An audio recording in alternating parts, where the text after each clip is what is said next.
right now at 7.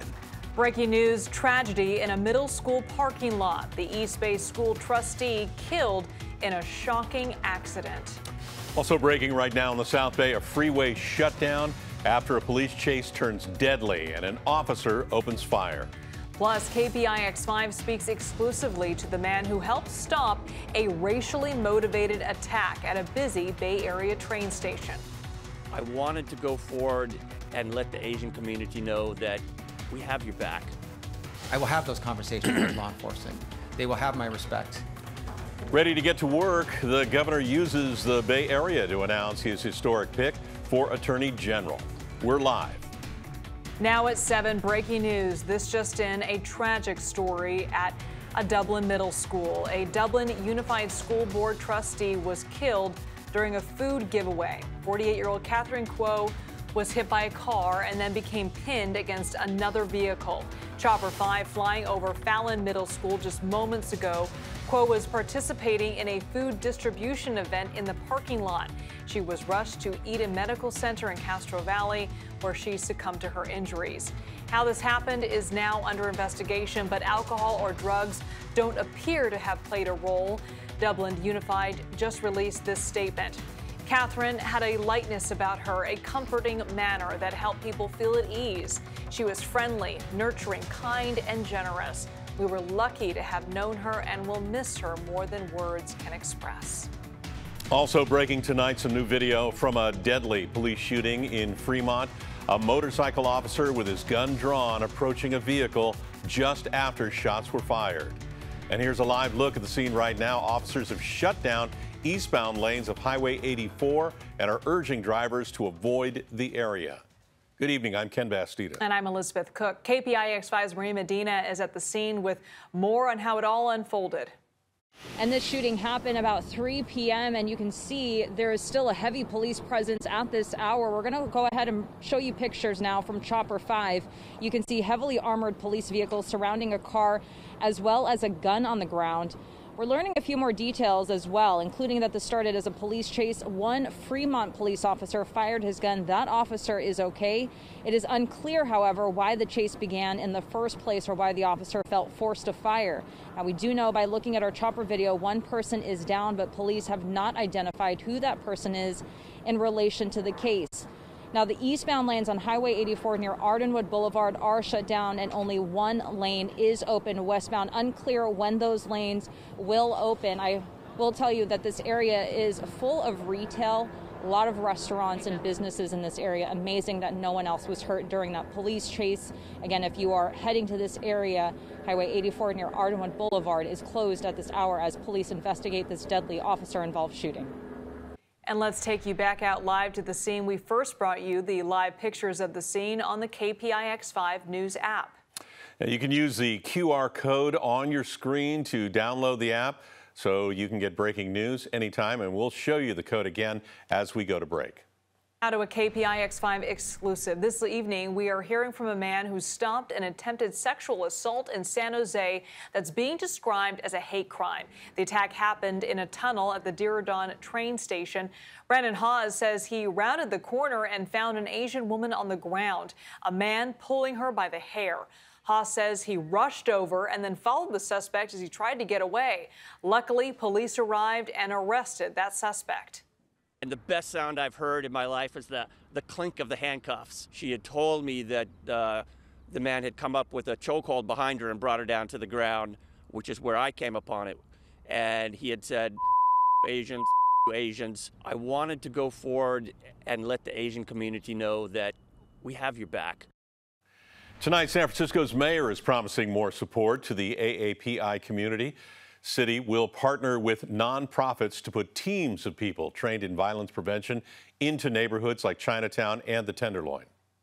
We will have eyes and ears and boots on the ground in these streets everywhere. So those of you who think that you're going to come to San Francisco and victimize anyone in our communities, you have another thing coming.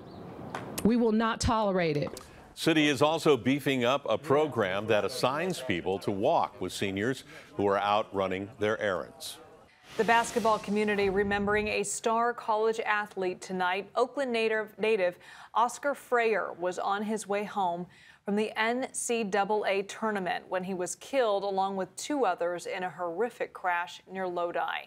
These final moments on the court Saturday show Freyer putting up points for Grand Canyon University. The 23-year-old was a starter for the team. Past interviews show his dedication to the sport and to family. And his longtime mentor says Oscar will be sorely missed. My mother, she's been my backbone through it all, has stated that, you got to make decisions, you got to change. Having the will and the want to be better and be a better person and be a better person on the court and off the court. I want many stories to be told about the humanness of him beyond just stardom. He was very human, and he carried himself with a tremendous amount of dignity. While at Moreau Catholic High School, Oscar helped to defeat Sacramento High in 2016, the #1 team in Northern California. Oscar leaves behind his mother and 3 siblings. Take a live look at the state capitol tonight. Governor Newsom has nominated Bay Area Assemblyman Rob Bonta to be the next Attorney General. If confirmed, he will be the state's first Filipino AG. And KPIX 5's Andrea Borba with the announcement and some reaction from the Filipino community. Andrea? Well, Ken, he started his career here in San Francisco, first as a litigator, then joining the San Francisco City Attorney's Office, before eventually running for public office in Alameda County. And today, the son of people who worked in the civil rights movement, who went to Yale, is now nominated to be California's next Attorney General. On the grounds of the old International Hotel, where his mother fought for tenants' rights in 1977, Assemblymember Rob Bonta was named as Governor Gavin Newsom's pick for Attorney General. Is an incredibly important office in the cause of, yes, racial justice, social justice, economic justice, environmental justice. Bonta, who was considered to be the frontrunner to replace now Health and Human Services Secretary Javier Becerra, says among his priorities will be to get an officer-involved shooting office opened up so the state is investigating all shootings of unarmed civilians. Making sure that investigators can get on the ground on a moment's notice to begin the investigation and do it right and make it thorough and collect the evidence. He also says the recent spate of hate crimes against Asian Americans across the state will be addressed. One of the most painful things about the hate crimes against the API community is that they had seemed to be swept under the rug, that no one cared, that those lives and those people weren't valued. I value them. I see them. I'll say that. I'll say it loud and I'll say it clear. And we'll take action too. It won't just stop with denunciations and condemnation. Filipino leaders like Terry Vallon of the Filipino Community Center are thrilled by the choice and say Bonta has stood by them in the past and in this moment of anti-Asian violence. Right now at this moment, for someone who has stood with our communities, his family background and his history of standing with immigrants and workers at a time when there's anti-Asian violence and even killings of Filipinos here in the Bay Area in Northern California. Now, it could be as long as 90 days before the state legislature confirms Bonta. It could be less than that. But he also will have a re-election campaign in 2022. That is 1 year and 7 months away. He already said he intends to run for re-election as state attorney general. Live in San Francisco tonight, Andrea Borba, KPIX 5. All right, Andrea, thank you. Coming up next, Vice President Kamala Harris has a new plan to deal with the surge of migrants at the southern border. And we told you about his new tech gig yesterday. Now Prince Harry is announcing another new role tonight. Then later, the expensive new watershed project in the East Bay that could create some new places to hike, bike, and kayak. This is the way it should have been done back then. Just the science wasn't there. It's so dry that it's unlikely to be able to fulfill everyone's needs in watersheds. So we have to move into drought management. Plus, what the state is doing to get ahead of one of the worst years for rainfall in decades. We've got some clouds moving in as we look westward from the top of the Mark Hopkins Hotel and even some fog along the coast, but no rain out of those clouds. We'll take a look at the warm-up that's in store as we head into the weekend, coming up in your forecast. And another look at that deadly police shooting that has Highway 84 in Fremont shut down tonight. We're waiting to hear how long police expect to be out there. We will have another update tonight at 11.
Tonight, some warnings to start conserving water following our dry winter. Officials are now pumping water out of Phoenix Lake in Marin County and moving it to another reservoir. Typically, reservoirs here are at 90% capacity this time of year, but today they're at 55%. The state is now sending warning notices to 40,000 people, urging them to plan for shortages. It's so dry that it's unlikely to be able to fulfill everyone's needs in watersheds. So we have to move into drought management. People need to begin to conserve. We're doing everything we can to manage our supply effectively and efficiently. Let's take a live look outside at Pacifica Pier. See that flag? There's a pretty cool story about that flag. David Chamberlain, who runs his own live camera, this one that we love to use from time to time, noticed yesterday that when we showed it on the air, the flag was starting to fray a bit. He made a call to the city of Pacifica, and they replaced it with a brand new one this morning. Yeah, very cool. Cool. We indirectly got them a new flag, Paul. And actually, when we showed it last time, it was blowing the other way. Yeah, we'll give David the credit for actually following through on that, and we'll take maybe go, David. 1% of that. Just looking out there, though, if you may be thinking about heading to the beach for a little surfing, there is a little swell along the coast today. We're going to see some higher wave heights tomorrow, but I don't think tomorrow is going to be the best day for enjoying those higher wave heights if you're a surfing enthusiast, because there's going to be some fog and low cloud cover along the coast for most of the day. The sun's going to break back through on Friday, and the wave heights are still going to be higher than average, as indicated by that little bullseye, and then things are going to settle back down as we head into Saturday and Sunday. But if you insist on going out there tomorrow, just expect, typical coastal conditions. More clouds than sunshine, some stronger winds, 15 to 20 miles an hour sustained, with gusts in the 20 to 30 mile an hour range. Most of the waves around 7 feet or so, with some of the bigger swells at Pacifica up to around 10 feet, which is pretty decent. Looking outside right now, we're seeing some of that fog trying to make its way in as a helicopter goes by. That is not Sky 5. That's somewhere else right now. Temperatures are in the low 50s for Oakland and San Francisco, a big drop from where we topped out today. Temperatures inland cooling off at a more leisurely pace, mostly upper 50s, but still holding on to 62 degrees in Concord. We're all going to end up in the 40s by early tomorrow morning. The very warmest spot staying right around 50 degrees to begin the day on Thursday. Temperatures slow to warm up. We're going to see more clouds and sunshine to begin the day, so a lot of 50s still on the map by lunchtime, with the warmer spots in the North Bay and East Bay reaching up into the low 60s. High temperatures, though, are going to be very close to what's normal for this time of year, which means mostly low 60s around the bay, with temperatures in the Santa Clara Valley probably running just a couple degrees behind what's typical for late March. Warmer conditions inland are going to be for the East Bay and then the North Bay. But everybody warms up for Friday, and we're going to warm up even more as we head into the last weekend in March. What we don't have in store for us is any hint. Last day of March is going to be on Wednesday. Maybe by Easter weekend, there are some indications in the really long-range data that we might see a better chance of rain shaping up by the first full week of April. But we're getting closer to the end of the rainy season here. You can notice how fast our average rainfall drops off as we head from March to April and then to May, when it's less likely that we're going to see any significant amount of rain paying us a visit. But hopefully, once we get past this dry stretch of weather in the extended forecast, we can get a few more shower chances, at least to wash some pollen out of the atmosphere. One more day in the medium-high category tomorrow, then it's going to be sky-high for Friday, Saturday, and Sunday with dry and warmer conditions. Plenty of sunshine this weekend, upper 70s inland, low to mid-70s around the bay Saturday, slightly cooler on Sunday, but still pretty nice for that last weekend in March. I'll have another update coming up at 11 o'clock this evening. Okay, thanks, Paul. Here's a look at your top headlines. Tonight, the Biden administration says if Congress does not take action on gun control, it might take action on its own. The White House is considering at least 3 executive actions: closing a loophole that allows unlicensed gun dealers to avoid doing background checks, blocking the sale of gun-making kits, and providing more funding to fight gun violence. We need the Senate to act. If the Congress acts, then it becomes law. And that is what we have lacked. Every time there's a tragedy, that is yet another reason to say that white extremism is the biggest threat to the country, and that we need to gather up everybody's guns. At the White House tonight, President Biden says Vice President Harris is now in charge of the surge in migrants along the southern border. Her plan? Identifying why people want to leave Mexico to come to the U.S. While we are clear that people should not come to the border now, we also understand that we will enforce the law, and that we also because we can chew gum and walk at the same time. Must address the root causes. The best way to keep people from coming is keep them from wanting to leave. CBS News has learned the Biden administration plans to convert the San Diego Convention Center into a makeshift shelter for 1,400 minors and use another expo center in Texas to house up to 3,000 unaccompanied migrant children. Vice President Harris continues to blame the problem on the Trump administration. Prince Harry announcing another new role tonight, this as commissioner at a nonprofit called the Aspen Institute. He'll be studying the media and misinformation in the U.S. The Duke of Sussex says today's digital world inundates us with an avalanche of misinformation. He calls it a humanitarian issue. The news comes a day after learning the Duke accepted a role at a San Francisco startup. He's been named the Chief Impact Officer at personal growth and coaching company BetterUp. Ken? Elizabeth, thank you. Coming up, have you noticed more trash piling up along Bay Area highways? What's causing the litter removal slowdown with Caltrans? But we're trying to be very cautious, so making sure we're not using our hands. Plus, a new $11 million project to fix an East Bay waterway and how it could lead to more fun for you and your family. And then later, he's hurt, so you won't see him on the court this week, but you will see Steph Curry in another familiar location.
Well, it's a massive restoration project in the East Bay tonight. Contra Costa County has approved an $11 million contract to restore the wetlands at the mouth of Walnut Creek. It's the largest project of its kind in the county's history. County has hired a company to widen out the flood control channel so it flows more naturally. They also discovered there's lots of money available for wetland creation and restoration, so they'll be doing that as well. is the way it should have been done back then. Just the science wasn't there, and the understanding of how to work with nature instead of against it, basically, is what we were doing. That's, you know, levees, dams, you know, all those man-made facilities don't always, you know, do it right. And they've got some help. A partnership with the John Muir Land Trust will also provide public recreation, including hiking, biking, kayaking, and bird watching. Now to a live look at Interstate 880 in Oakland. Caltrans says it's seeing a lot more garbage on the side of roadways despite traffic being down. The department is now trying to figure out how to safely remove the junk without putting crews' health at risk due to the pandemic. But Caltrans says its crews can no longer use their hands to pick up trash, so it's taking much longer. The agency is hoping drivers everywhere can be more mindful of their mess. We have seen still an increase in litter. I don't know if it's just because people are in a rush or things accidentally go out their window, but it's still a problem. We have our litter pickup tool, which kind of limits sometimes when it's real small debris and litter. You can't really pick it up very well, but we're trying to be very cautious, so making sure we're not using our hands. Caltrans says that illegal dumping is also becoming more common on rural highways and county roads. Coming up next, Steph Curry hitting the street, Sesame Street. What he plans to tell millions of kids when you can watch.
There's Chase Center in San Francisco. Live picture. Steph Curry is out with an injury for at least another week. Won't be playing there, but he's still getting some shots up on Sesame Street.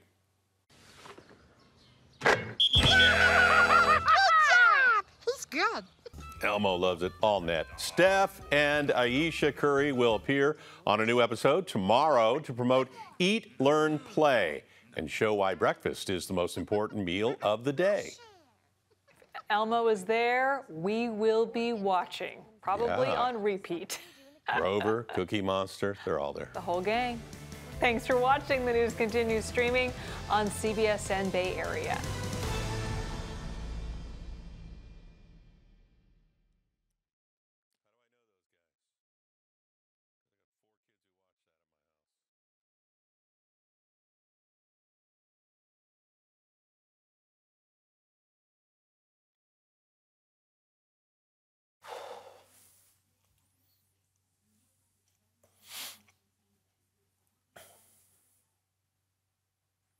Yes, sir.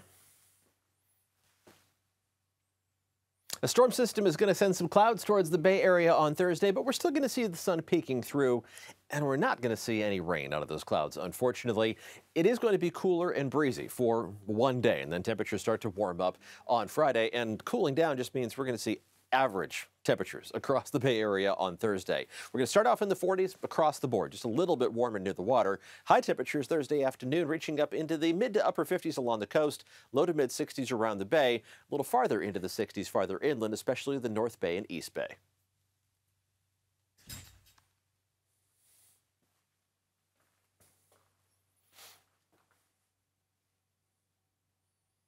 Breezy conditions kicking in as we head through the rest of tonight. That stronger onshore breeze has been trying to push the fog onshore. Cooler conditions in store for us on Thursday, but it's just going to drop us down to what's normal for this time of year. And then we're going to start warming up for the end of the work week on Friday. The winds are going to be weaker